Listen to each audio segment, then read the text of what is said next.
Check it out. I got the Avata, I got the ProView combo with the motion controller and the new goggles. The goggles too, but they're technically V3s because I have the V2 goggles in my bag, but whatever, dude, you get it. I'm at Glen Magna Farms. This is kind of the place where I test out Cinewhoops. So Glen Magna Farms is a public garden in Danvers, Massachusetts. They host events here and stuff, but it's a pretty big garden and they have these pathways that kind of like go throughout the trees. And it's honestly just the perfect place to test out Cinewhoops. So let's get this all set up and we'll see how it flies.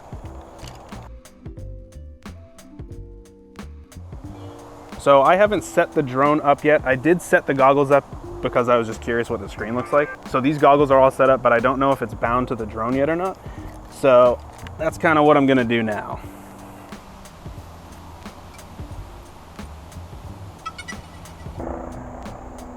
Trouble linking to the motion control. So to launch, it's the red button. So I'm gonna press and hold that. Double press. How do you launch it? Unable to take off. Interference in MC location. What does that mean? Dude, what the fuck? Why won't it go?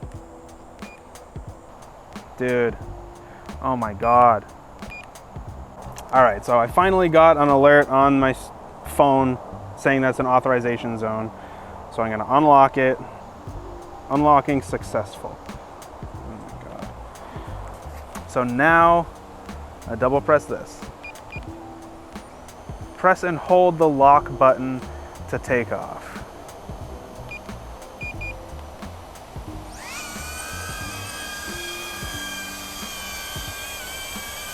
What the hell? Oh, okay, so it likes that. Okay, here we go. I thought that you had to go like this, but it doesn't recognize that, it recognizes this. That's weird. Okay.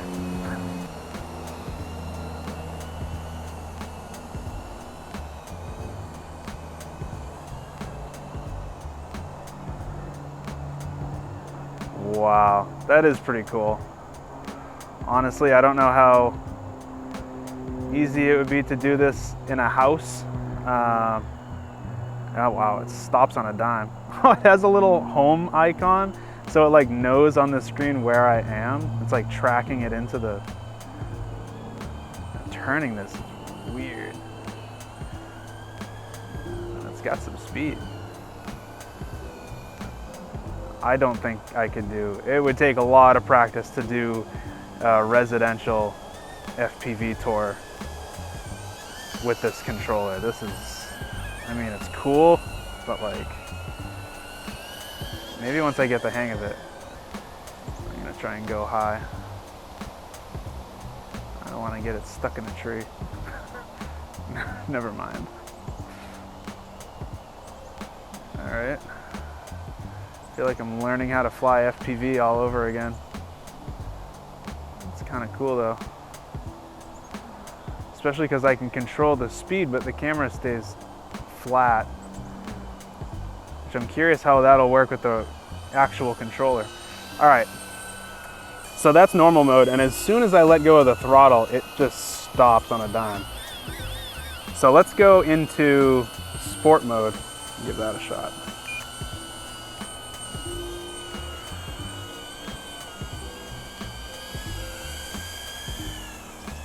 Oh yeah, here we go. This is it.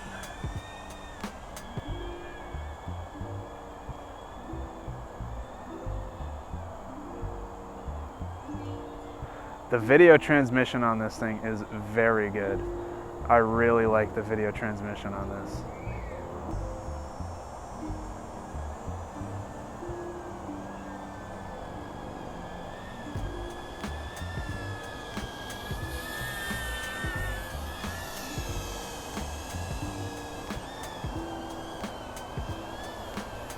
Oh, this is cool. Once you get the hang of this motion controller, it's actually pretty cool. It took me a couple minutes to get it, but I'm gonna say this is pretty cool. And you can just turn around by like going like this and then full throttle. Holy shit, that thing's got some speed. Wow. thing's pretty quick for a little Cinewhip.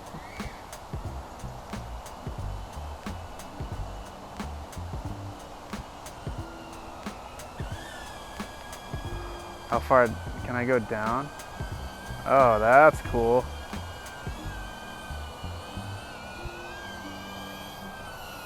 I think with this motion controller, you'll be able to get some pretty dynamic shots that you can't otherwise get with other FPV drones. But at the same time, it doesn't allow you the same control over it. Like, for instance, I could go up here, and then I could, like, let's try, I'll go up this way. So, as an example, right here, I can look down, and with a normal FPV drone, I wouldn't be able to go down through that little gap right there. But I can just accelerate it, and then I just drop right through the trees. And I can see exactly where I'm going. And then I can just kind of ease it along the path.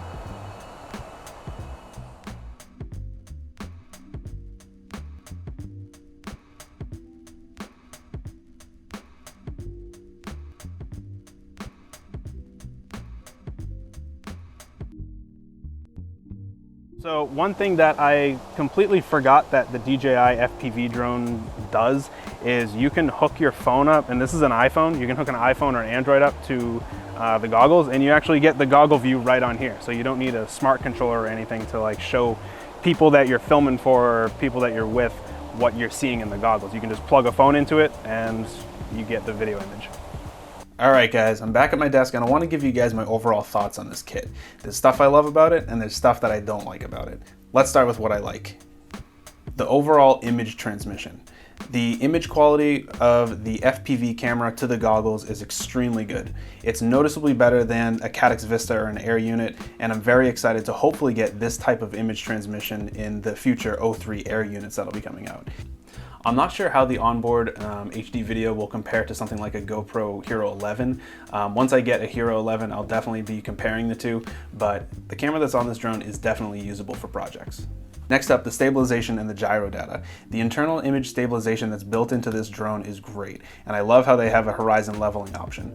When I'm doing slower indoor flights, I like to use the horizon stabilization in Real Steady or GyroFlow, so it's nice that that level of stabilization is built right into this camera. Not only is the internal image stabilization on the drone great, but I love that DJI has included the gyro data in the video file. So this way, you can stabilize the footage in GyroFlow if you wanted to. Next up, battery life.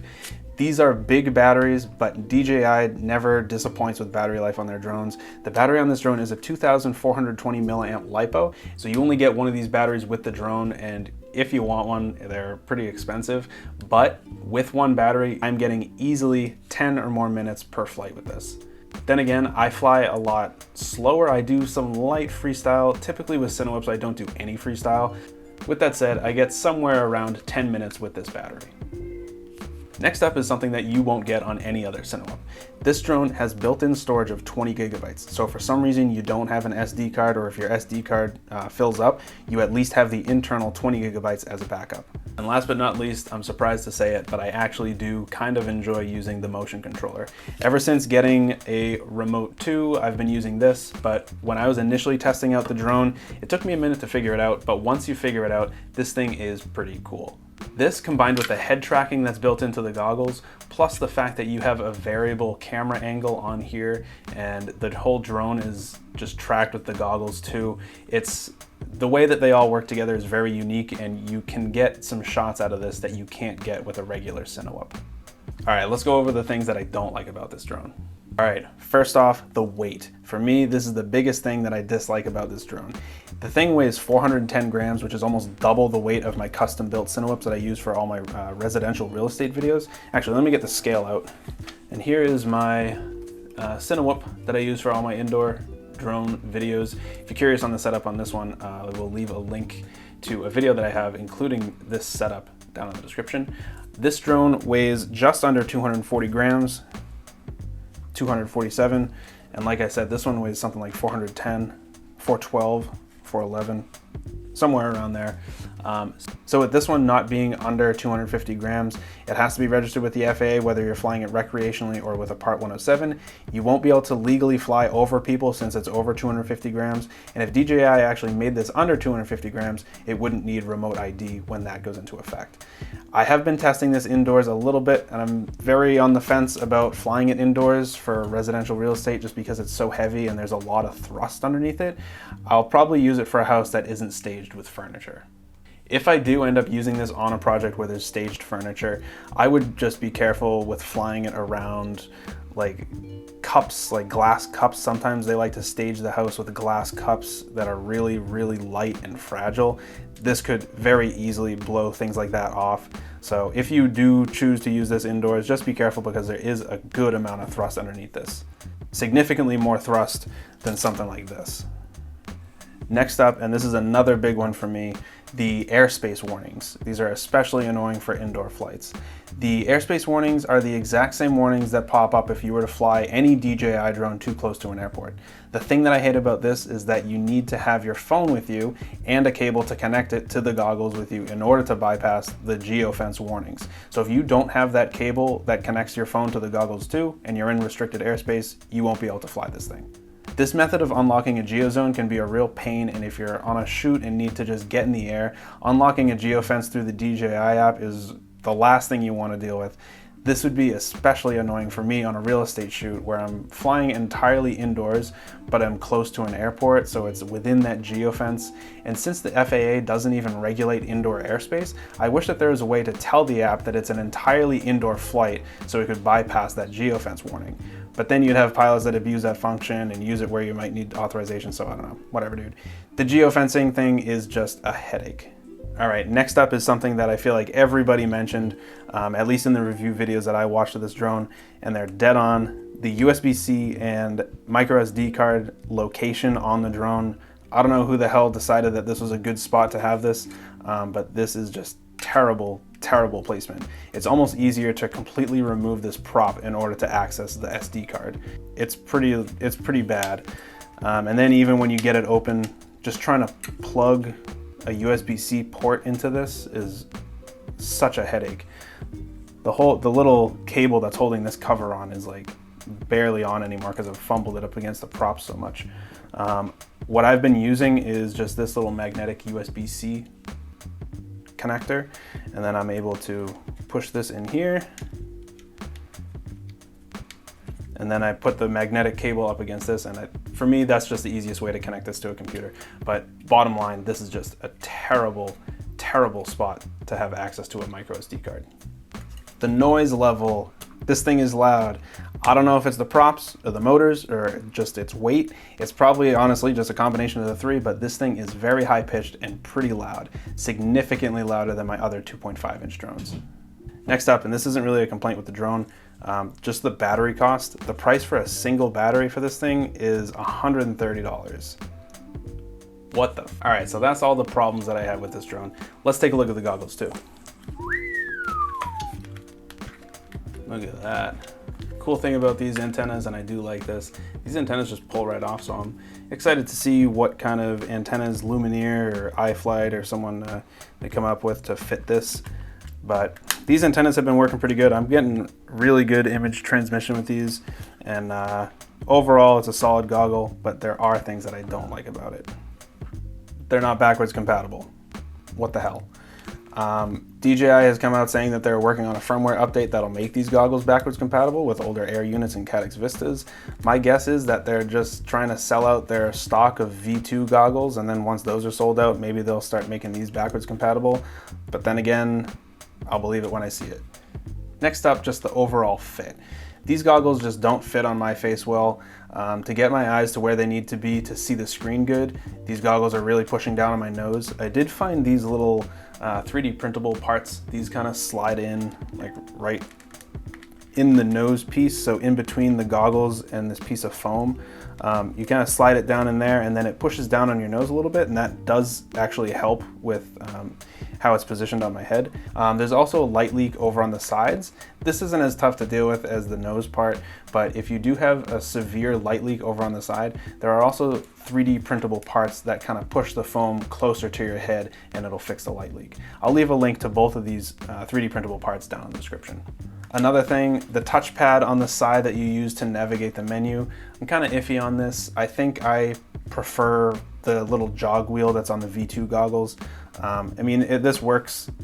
It's a touch sensitive pad. It's just a little tough to find where you need to be. There is a dot in the middle so you can kind of find where you need to be, but personally I would just prefer a jog wheel. And also, before I forget, they changed the barrel connector on this. I don't know why. I wish that they kept with the old V2 sized barrel, but this one is smaller than the one that's on the V2 goggles, so you won't be able to use any XT60 to barrel connector cables with these goggles. We're gonna have to wait until someone comes out with an XT60 to barrel that fits this. So you're kind of stuck with this cable. And something I don't like about this cable, actually, this part right here, it's not long enough, at least for me. I have the battery in my pocket and then these on my goggles, and it's just long enough where it's actually kind of pulling the battery out of my pocket. It's just, I mean, I'm sure over time, like, I'll stretch this out and it'll be fine, but right now with it being a new cable, it's honestly pulling the battery out of my pocket, which is a little weird. So just something I don't like. This last complaint is kind of just a complaint against the kit as a whole. I wish that DJI was selling it with the FPV Remote 2 instead of just the motion controller. My assumption is that this is just another case of DJI just has a bunch of these motion controllers that they're trying to get rid of, so they're going to be shipping it with the Avatas at first. I would be surprised if they didn't start offering the Avata with the FPV Remote 2 and the goggles as a package. Speaking of, I actually have 2 of these DJI FPV remotes, so if any of my subscribers need one of these, I'll sell this one for whatever they're selling for on DJI's site. And let me check that real quick. 200 bucks.